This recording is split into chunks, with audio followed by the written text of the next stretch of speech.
Voatonona amin'ny fanondranana antsokosoko ny Raharaha Volamena 17 kilao ity ny Ministeran'Ny Raharam-Bahiny.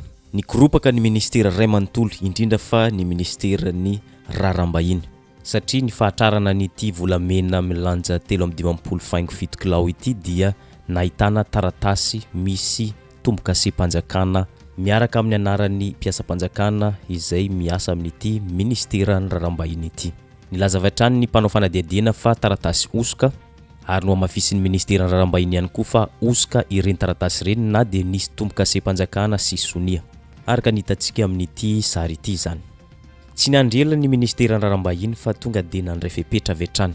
Nampiakarina tamin'ny raharam-pitsarana avy hatrany ity raharaha ity mba hanafainganana ny fanasaziana ireo izay tompon'andraikitra amin'ity fanondranana volamena antsokosoko ity. Toy izao ny fanambarana tao amin'ny Ministeran'Ny Raharam-Bahiny tao amin'ny page Facebook-n'izy ireo. Ny Ministeran'Ny Raharam-Bahiny manameloka tanteraka ny tranga fanaovana osoka manimba ny fiandrianam-pirenena.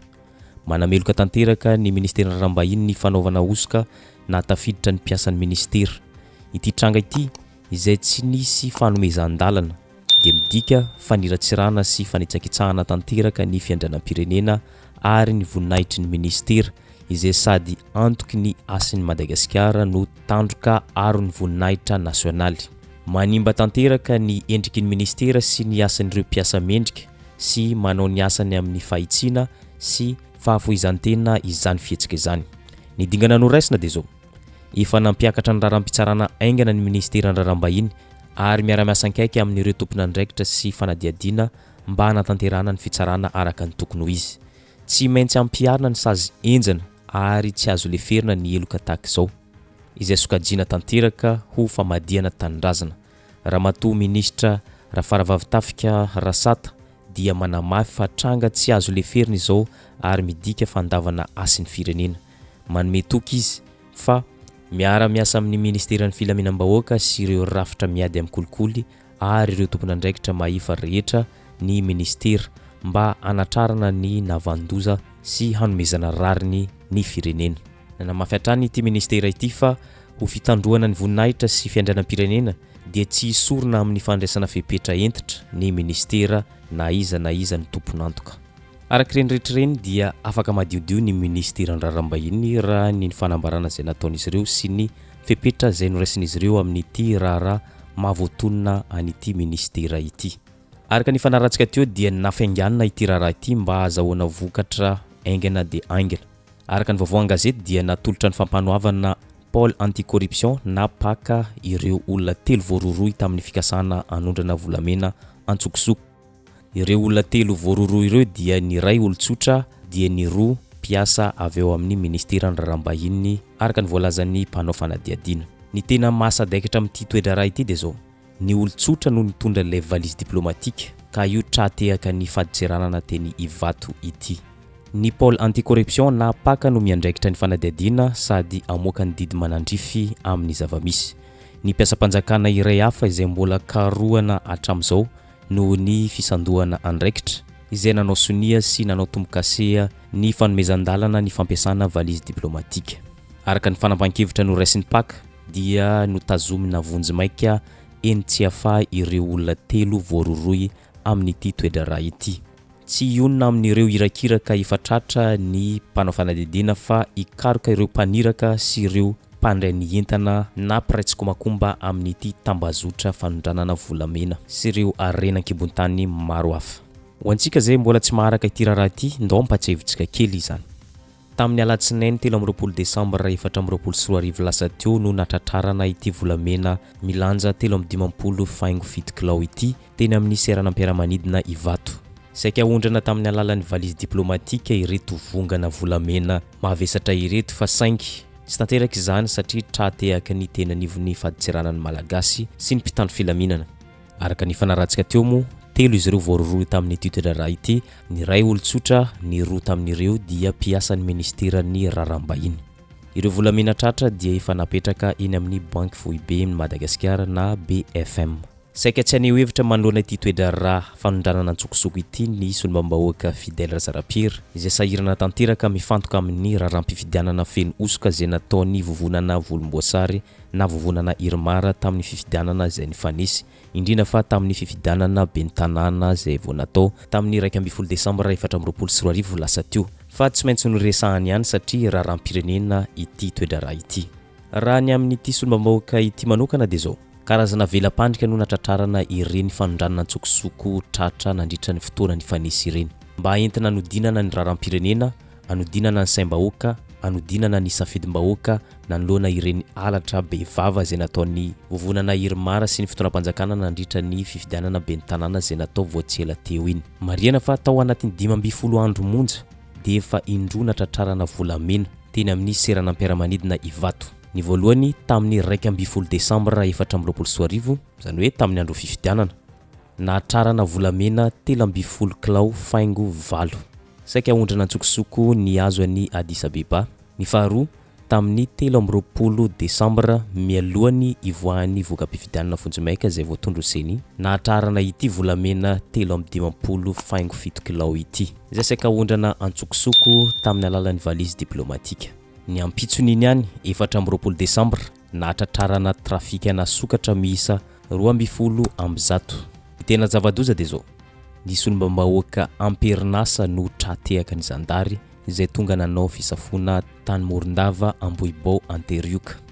Raha araka ny vaovao angona dia zao fiara iray marika Audi no nijanona teo Morondalana namindra valizy tao amin'ny fiara iray marika Jeep no nampiahiahy ny mpitandro filaminana. Nangataka ny nanao ny asa ny mpitandro filaminana isava ireo fiara ireo fa saingy nanda ilay solombambahoaka nampiasa ny immunité parlementaire. Rehefa tsy nanaiky ny fisavana ity solombambahoaka ity sy ny namany dia nentina tany amin'ny Braony zanatoboparitra Anterioka ary tany no natao ny fisavana. Akory ny aterana fa sokatra miisa 12 amby zato mbola velona no tratehaka tao anatin'ny valizy. Ity solombambahoaka voafidy tao Soavinandriana Itasy ity no tompona andraikitra tamin'izany niaraka tamin'ireo namany. Raha verenantsika ny fanehoan-kevitry fidèle zarapera dia zao tsy misy olona tokony verezina saina amin'ity tranga ity raha ny fanambaran'ity solombambahoaka ity satria efa pratika efa fanao n'ity fitondrana ity io fanondranana antsokosoko io ary saika manana taratasy ara-dalàna daholo ny ankabetsandreo arena na ondrana any ivelany izay tratehaka tany Maurice, tany Comore, Tanzania, Afrika Atsimo sy ny maro hafa. Fa rehefa tratehaka dia lazaina fa hoe osoka. Raha namy manokana dia tetika entina anaronana ny alatra bevava zay nataon'izy ireo tamin'ny fifidianana ben'ny tanàna ity firongatry ny fatrarana ireo mpanondrana arena an-kibontany sy ny arena voajanahary eto amintsika. Io nge pratika efa nandeha tao foana hatramin'izay fa naninona hatramin'izay izy tsy niteny, naninona hatramin'izay izy tsy namoaka an'izany fa reo ny atao kobay alohandroany. Tratra ireo tafatsofoka ao anatin'ny velam-pandrika ireo dia ireo zany tratra dia ireo miantoka ary ireo ny atao kobay ao anatin'le izy, ireo ny atao boky émissaire ao anatin'le izy. Fa zavatra misy taratasy angereny zavatra misy taratasy reny ko maninona androany lazaina fa tsy izy io taratasy io fa hatramin'izay ohatreny ihany nandefasanareo zay nalefanareo efa vaky lala tsara foana io matoa mahasamanao an'io ny olona androany matoa mbola mitohy le pratika dia efa zavatra fanaonareo le izy zany ny zavatra misy dia androany nareo mody midradradratra le izy satria maninona tianareo takonana ty resaka halatra bevava atao anatin'ny fifidianana ty tianareo tsy hanjaka ty resaka atao fifidianana ty manano avy nareo mikasika an'ty resaka fifidianana ty dia ahodikodinareo any aloha ny resaka androany. Za dia misintona asantsika voaka Malagasy tany misy lalàna eto ary misy tompona andraikitra mikasika ny raha-pitsarana eto andao tsika ijery ny ataon'ny fitsarana allo jerena fa io le izy fa tratra efa io le izy fa miariaratra mivahikandrina zareo nateo moa manozina ny sy manopaopa ny namany zareo anazy zany fa andao tsika tsy hotakony zany ny saitsika zay ato amin'le resaka fifidianana aza miala atao amin'ny resaka fifidianana tsika fa ato ny olana androany ary za eto dia tena mbola nanamafy ihany fidèle zarapera fa tena fandrebirebena saim-bahoaka tetika anaronana ny alatra bevava zay nataon'izy ireo tamin'ity fifidianana ben'ny tanàna ity ireto tranga maro samihafa ireto hoy fidèle zarapera ary araoten'ity fitondrana ity ny fahatrarana ilay solombambahoaka voafidy tany Soavinandriana kanefa raha ny marina dia tsy voa io solombambahoaka io no tratehaka tamin'ity raharaha fanondranana antsokosoko ity fa efa nisy solombambahoaka volomboasary. Tsy notonon'ny fidèle zarapera moa ny anaran'ilay solombambahoaka zay tratehaka tamin'ny taom-piasan'ny solombambahoaka teo aloha. Ho antsika zay mpanaraka toedraram-pirenena dia mahafantatra fa solombambahoaka tsy liva no resahany ity solombambahoaka fidèle zarapera ity zay natrarana volamena teny amin'ny fahaditsiranana Ivato. Ny zavanisy dia nifanohitra tanteraka amin'izao fietsika ny Ministeran'Ny isan-tokony izao ny zavatra nataon'izy ireo tamin'izany. Nataon'ny fotoanam-panjakana ny fomba rehetra hanadiovana ny solombam-bahoaka tsy liva tamin'izany fotoana izany. Ny teny daholo ny mpikambana tao amin'ny volomboasary ary nanaovana fandarana manokana mihitsy entina anazavana sy anadiovana ny solombam-bahoaka an'izy ireo.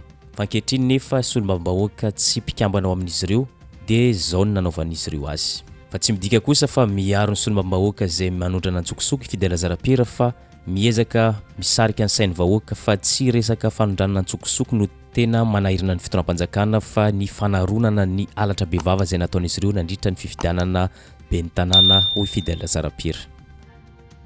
Agaga efa nisy parlementaire ohatran'izany tamin'ny mandana eto aloha avy amin'ny lokonareo resaka volamena pira malaza teto Madagascar fantatrareo nge fisin'izany fa taizinareo tamin'izany fotoan'izany tsy ndradradradra'izany ka nareo ndradradradra'izany satria volomboasary tanteraka le olona anareo tanteraka tsy ndradradradra'izany angenareo enareo mahay miteny an'le izy androany io inona ny teneninareo tamin'izany fotoan'izany tsy niteny angenareo tsy namoaka an'izany vaovao zany angenareo nareo mbola manao fandarana niaro an'le olona zany zava-misy eto amin'ity firenena ity ko aza-padona ny olona androany hoe lasa nareo indray samaritana tsara fanahy mahay milaza ny zavatra mety sy tsy mety sanatria mivava tsy hoe miaro le solombam-bahoaka satria samy solombam-bahoaka tsy zany fa lay endrika ivoizana an'le zavatra kehitriny no ahitsiko andeha amin'ny lalany tena hoe inona ny tianareo atongavana izay ny ijoroko miteny androany manoloana n'io zavatra io hoe ny tsy nanaovako ny seraseran'io dia fantatro fa ininareo akarina avo mba ho resahana ambony amin'izay fotoan'izay takona sy tsy hitandray no le resaka fifidianana zay tena miariary ohatra mivay akandrana ny tsy fisiny ny fahamarinana nandritra n'izany fifidianana be ny tanàna zany mampakapeo ny fianakaviam-be resam-pirenena reo fikambanany resam-pirenena amin'izao fotoan'izao hoe tsy mety ny transparency internationale nge miteny nga nareo miteny an'izany fa maninona ny tsy voizinareo zany nefa miteny an'izany ny olona hoe tsy mety fifidianana tany Madagascar io tsy mety resaka nanilikilianareo candidat io ny olona ngely izy androany fa maninona nareo tsy miresaka an'izany tsisy miazakazaka mihitsy nareo mba miresaka an'izany ay fa rehefa ry misy zavatra anankiray satroko aza maratra any daholo nareo miazakazaka any daholo nareo no mivoy zay nisy toma conseiltsika vahoaka mpanara-baovao matory zareo miazakazaka miteny an'io dia satria tia notako na tia resaka fifidianana resantsika androany ity sarany ary nisy an'io.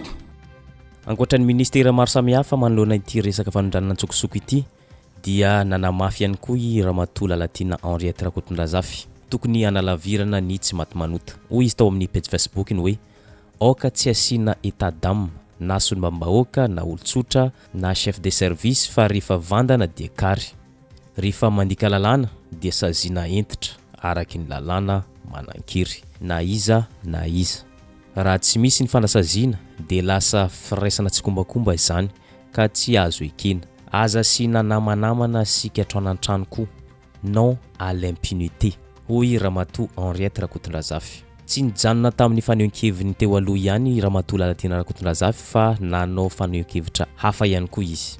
Hoy izy tao amin'ny page Facebook ny hoe nampidirina amponja vonjy maika teny tsy afay ilay solombam-bahoaka ny Soavinandrina sy ireo assistant parlementaire misa efatra tratra niaraka tamin'ny saikanondrana ireo sokatra antsokosoko. Efa dingana lehibe izay amin'ny ady tsy maty manota hoy izy tao amin'ny pejiny. Mba te hisarika ny sainy rehetra aho indrindra fa ireo tompon'andraikitra mikarakara sy mitsara ny fifidianana. Io solombam-bahoaka io efa tafiditra tamin'ny afera maloto hoy Lalatina Rakotondrazafy. Dia le resaka kolikoly tamin'ny fanadinana ho mpianatra mpitsara tamin'ny andron'ny HVM ilay nahamay ny taratasy-panadinana iny fa tsy nisy tohiny moa ny Raharaha. Mbola notohizan'ny Lalatina Andry Rakotondrazafy ihany ny fanehoan-keviny. Tamin'ny fifidianana izy no tena nangala bato nanitsan'ilay solombam-bahoaka izay voaroroy tamin'ny Raharaha fanondranana sokatra izy ary nametraka fitoriana maro ny mpifanandrina taminy fa tsy mba nohenohina sy tsy nojerena akory ny porofo rehetra nentin'izy ireo. Dia izao isika nametraka olona mpanao trafika eny amin'ny anteny meram-pirenena. Aza miteny hoe safidim-bahoaka mihitsy fa ny olona lany tamin'ny alatra sy osoka ary tsy izy rery fa maro ireo tsy nanjary natao lany toy izany. Tompon'andraikitra amin'izany ireo ny tsara fifidianana nampandany olona hialokaloka ao ambadiky ny immunité parlementaire handripahana ny sokatra sy ny harem-pirenena.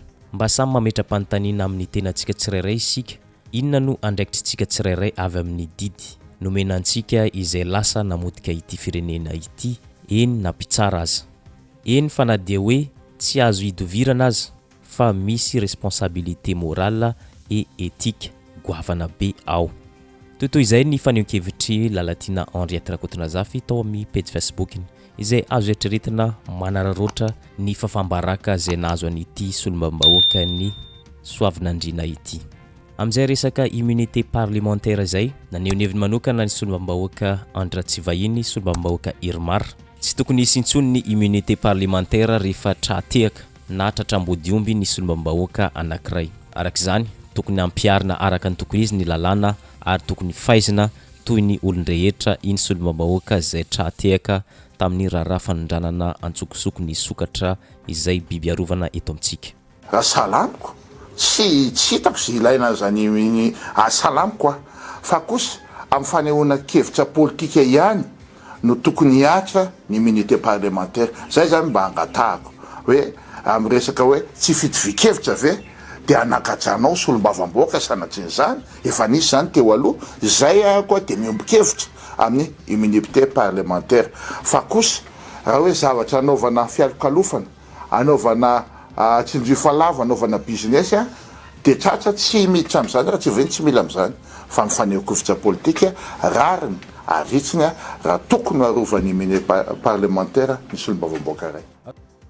Saika mitovy tsy misy valaka amin'izay ihany koa ny fanehoan-kevitry Razakamanarina Ndranto filohan'ny AVG. Tsy tokony ampiasa immunité parlementaire rehefa tratran'ny flagrant délit ny solombam-bahoaka ho izy. Rehefa mpangalatra dia mpangalatra ary tsy tokony arovana.